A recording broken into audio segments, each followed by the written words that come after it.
আগের পার্টে তো দেখতেই পারলে বাচ্চাগুলো খুব সুন্দর ডান্স করছিল। ডান্স করতে করতে মজা করতে করতে অবশেষে আমরা এসে পৌঁছে গেছি কোলাঘাটে। তো দেখো এখন আমাদের হচ্ছে ব্রেকিং টাইম। তো আমরা চলে গেছিলাম একটু ওয়াশরুমে, তারপরে একটু কিছু খেয়ে নিলাম বলতে চার বিস্কিটই খেয়েছি, বেশি কিছু খাইনি। অনেককেই দেখছিলাম অনেক কিছুই খাচ্ছিল, বাট আমরা খাইনি, যেহেতু বাসে রয়েছি জিনিসটা একটু চাপের বিষয় হয়ে যাবে। তো তাই জন্য দেখো এই যে বাসের সামনে, তখন তো সুযোগ পাইনি, আসার সময় প্রচণ্ড বৃষ্টি পড়ছিল যে বাসের সামনে দাঁড়িয়ে ফটো তুলবো। তো এখন সেই সুযোগটাকে কাজে লাগালাম। তো অলরেডি কোলাঘাট ছেড়ে আমরা অনেকক্ষণই বেরিয়ে এসেছি। তো এক ঘুম দিয়েছিলাম, এক ঘুম দিয়ে উঠে দেখছি ভোরের আলো ফুটে গেছে। তো এত দারুণ লাগছিল, চারিপাশটা ভীষণ সুন্দর লাগছিল। তো আর আমি তো সবসময় জানলার ধারেই বসেছিলাম আসার সময় যাওয়ার সময়, যেহেতু আমার একটু ভমিটিংয়ের প্রবলেম রয়েছে, তাই আমাকে জানলার ধারেই ওরা বসতে দিয়েছিল। দেখো সবাই মোটামুটি জেগেই রয়েছে, একটু ঘুম দিয়েছিল মাঝখানে। তো অবশেষে আমরা দীঘাতে এসে পৌঁছে গেছি, দেখতেই পারলে গেটটা। তো ওই মানে গেটটা পুরোটা দেখাতে পারলাম না, যেহেতু আমি একটুখানি মানে ভেতর দিকে বসেছিলাম, তো যেটুখানি পারলাম দেখালাম। অবশেষে আমরা দীঘাতে এসে পৌঁছেছি। দেখো ওই যে সমুদ্র। আর আমার এক্সাইটমেন্টটা সবার থেকে একটু বেশি, যেহেতু আমি এবার ফার্স্ট টাইম দীঘায় আসছি। পুরীতে গেছি দুবার, বিয়ের আগে একবার, বিয়ের পরে তোমাদের দাদাভাই নিয়ে গেছিলো। আর দীঘাতে আসছি এই ফার্স্ট টাইম।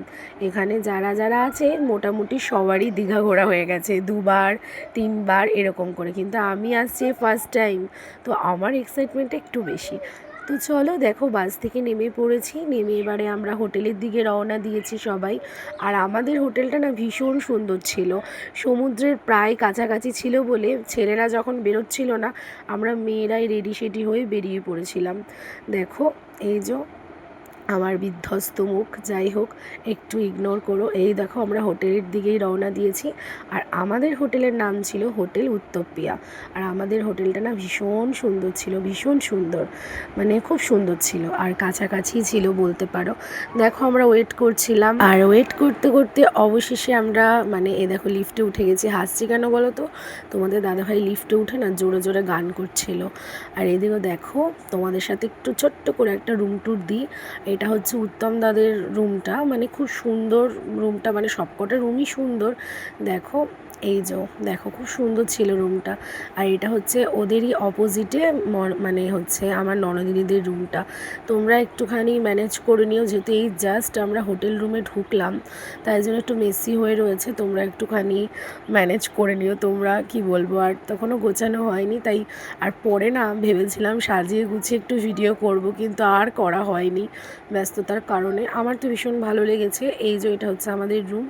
আর এই দেখো আমাদের ব্যালকনিটা, সবথেকে যেটা বেশি ভালো লেগেছিল, এই ব্যালকনির পেছনে যে ভিউটা, পুরো সুন্দরবনের মতো লাগছিল পেছনটা। এত সুন্দর না, ঘন ঘন জঙ্গল, ঝাউ গাছ, আর না পাখির ডাক, ভীষণ সুন্দর লাগছিল সকালবেলা।